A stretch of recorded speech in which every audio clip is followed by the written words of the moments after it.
Magandang tanghali mga ka-Bicol Weather Update. Narito ang pinaka-latest weather update sa araw ng Lunes, December 28, 2020.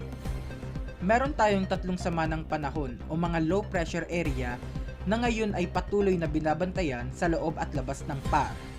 Ngayong araw na patuloy na magdadala ng mga pag-ulan sa ilang bahagi pa rin ng bansa. Ang unang low pressure area na binabantayan nasa bahagi ng West Philippine Sea ay patuloy nang kumikilos papalayo ng bansa. Ngunit patuloy itong magdadala ng minsang maulap na kalangitan na may pag-ulan sa buong probinsya ng Palawan.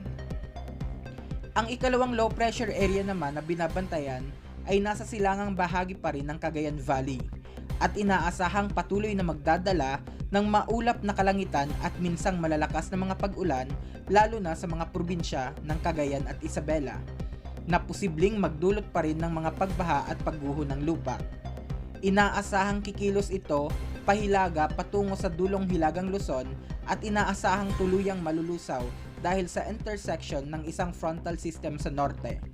Samantala, ang pangatlong bagong low pressure area na nabuo sa labas ng PAR o sa silangan ng Mindanao ay posibleng pumasok ng PAR bukas at inaasahang muling magpapaulan sa ilang bahagi ng Visayas at Mindanao sa mga darating na araw.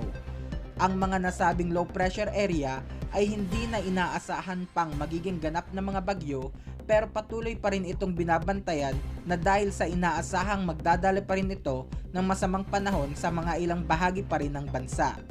Maging handa at mag-ingat po palagi ngayong para sa patuloy mga na susunod na may balita. banta ng masamang At kung panahon hindi sa ka pa ilang lugar sa nakakapag-subscribe sa ating Pilipinas. YouTube channel, please click subscribe and click notification bell para updated ka lagi sa mga bagong news and weather update. Maraming salamat po.